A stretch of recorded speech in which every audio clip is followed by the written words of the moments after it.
सबसे पहले तो आप लोगों का बहुत बहुत शुक्रिया। आप लोगों ने इतनी गर्मजोशी के साथ में इतना दमदार स्वागत किया, इसके लिए बहुत बहुत धन्यवाद।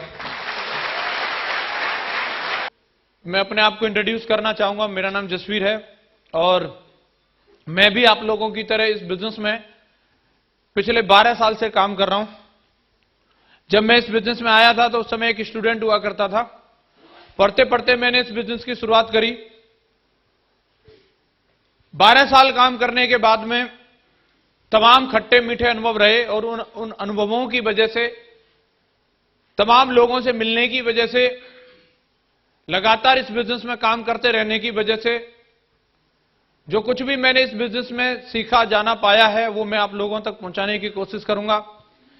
मेरा यहां पे मंच पर रहने का एक ही प्रयास रहेगा, मैं किसी भी तरीके से आपको वो बात बता सकूं कि लोगों के दिमाग में एक बात रहती है कि कोई कोई आदमी इस बिजनेस में सफल होता है, हर कोई नहीं होता। यह बात उनकी सत्य है, कोई कोई आदमी सफल होता है, हर कोई नहीं होता। लेकिन उस कोई कोई में यहां पे बैठे हुए 600 के 600 लोग जरूर शामिल होने चाहिए, यह मेरा प्रयास रहेगा।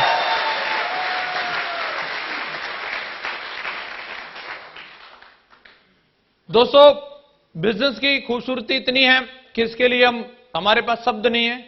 जो आज इस बिजनेस की वजह से जो जिंदगी मिली है वो हो सकता है कि कहीं भी काम करते तो इस तरीके की जिंदगी मिल नहीं सकती थी। जो एक स्टार जिंदगी का ड्रीम होता है लोगों का, 4 चीजें पूरे वर्ल्ड वाइड हर आदमी का, हर एक युवा का सपना होता है कि उसके पास यूएस की सैलरी, जापान का पेन, जर्मन की कार और हिंदुस्तानी बीवी होनी चाहिए। हर एक किसी का ड्रीम होता है कि नहीं होता? लेकिन मैं तो अपने आप को सौभाग्यशाली मानता हूं कि ये चारों की चारों चीजें सिर्फ सब कंपनी की वजह से मुझे मिली हैं।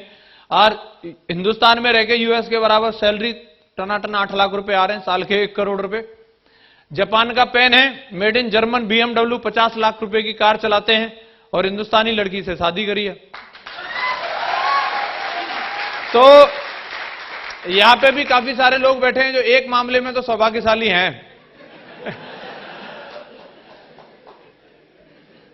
एक प्राउड तो आपको भगवान ने गॉड गिफ्टेड दिया है या दे देंगे।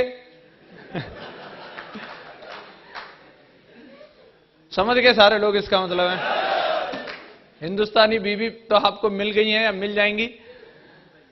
लोगों को ये सौभाग्य मिला है कि हम लोग भारत जैसे देश में पैदा हुए, यस या नो? लेकिन दोस्तों, बाकी की 3 चीज भी लेके दिखानी चाहिए कि नहीं दिखानी चाहिए?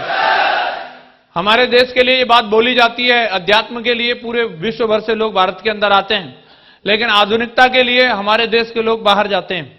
और दोस्तों, आज मैं यहां जितने भी युवा और जितने भी भूतपूर्व युवा बैठे हैं, मैं सबको इस बात के लिए आगाह करना चाहूंगा कि एक बार अगर हम कमिटमेंट कर लें तो बाकी की 3 चीजें भी ला सकते हैं कि नहीं ला सकते? यूएस के बराबर सैलरी आ सकती है कि नहीं आ सकती है?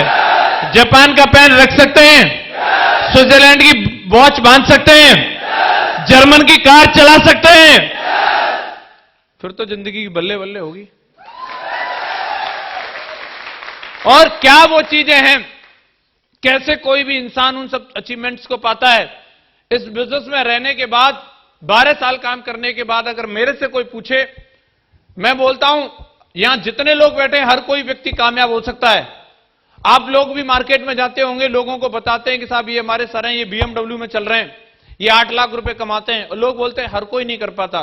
तमाम लोग बोलते हैं साहब मैंने प्रोडक्ट खरीदा था, आज तक मेरे पास तो उसके अलावा एक चेक भी नहीं आया। लोग बोलते हैं कि नहीं बोलते हैं? मैं तो 10 की भी टीम नहीं बना पाया। लोग बोलते हैं कि नहीं बोलते हैं? और यहां पे कुछ लोग ऐसा भी बोलते हैं कि इससे तो बढ़िया कुछ है ही नहीं। कृष्णपाल जी तो मतलब इसके तो बात करने के लिए शुरू हो गए तो बंद होने का नाम नहीं ले रहे थे। तो सच कौन कह रहा है? कारण क्या है कि कोई एक आदमी सफल हो जाता है और एक आदमी सफल नहीं होता? इसके कारण को जानना चाहिए कि नहीं जानना चाहिए? मैं जरूर आपको एक लाइन में इसका कारण बताना चाहूंगा। यहां पे बैठा हुआ हर एक व्यक्ति भी कामयाब हो सकता है।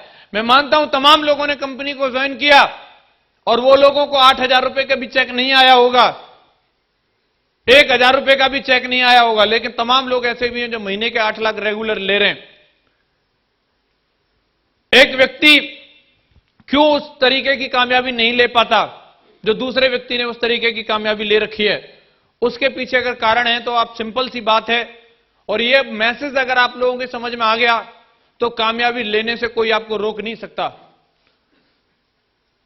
एक मंदिर के अंदर एक सीढ़ी का पत्थर होता है और वो मूर्ति के पत्थर से झगड़ा करने लगता है। उसको बोलता है जिस पहाड़ी से जिस गाड़ी में रख करके तुम आए, उसी पहाड़ी से उसी गाड़ी में रख करके मैं आया। जिस कारीगर ने तुम्हें तराशा उसी कारीगर ने मेरे ऊपर भी काम किया, लेकिन लोग मेरे ऊपर चप्पल जूते उतार के जाते हैं और तुम्हें लड्डू भोग खिलाते हैं, दूध पिलाते हैं, मालाएं चढ़ाते हैं, तुमसे वो बात भी शेयर करते हैं जो किसी से नहीं करते। ऐसा क्यों? तुम भी पत्थर हो और मैं भी पत्थर हूं। तो उस मूर्ति वाले पत्थर ने जो जवाब दिया वो जानना चाहते हैं? उसने बोला कि बिल्कुल तुम ठीक कहते हो, उसी पहाड़ी से उसी गाड़ी में रख करके मैं और तुम दोनों आए थे। याद करो तुम उस दिन को जिस दिन हम उस कारीगर के हाथ में थे और सबसे पहले मूर्ति बनाने के लिए तुम्हें चुना था, और एक छेनी हथौड़ी की चोट मारी थी, तुम बिखर गए थे। एक चोट मारी थी, तुम बिखर गए थे। उसने फिर मुझे चुना, उसने मुझे चुना, और जब उसने एक छेनी हथौड़ी की चोट मारी, मैं बिखरा नहीं, और वो कारीगर वहां रुका नहीं। 6 महीने लगातार उसने मेरे ऊपर छेनी हथौड़े की चोट मारता रहा, मैं सहता रहा, वो मारता रहा, मैं सहता रहा। 6 महीने बाद जब मैं एक मूर्ति के रूप में आया, जब मैंने 6 महीने तक उसकी मार झेली थी, इसलिए आज सारी दुनिया मुझे झेल रही है। तुम एक चोट नहीं झेल पाए, तुम्हें दुनिया को झेलना पड़ेगा। तमाम लोग वो सीढ़ी वाला पत्थर इसलिए रहते हैं कि उनको ये मौका मिला है और जिंदगी उनकी भी बदल सकती है। लेकिन जब वो एक व्यक्ति के पास मिलने के लिए गए थे और एक व्यक्ति ने जब उसको रिजेक्ट कर दिया, वो घर में घुस गया था। दोबारा उसकी हिम्मत नहीं हुई कि मैं जाकर के किसी और से मिलूं।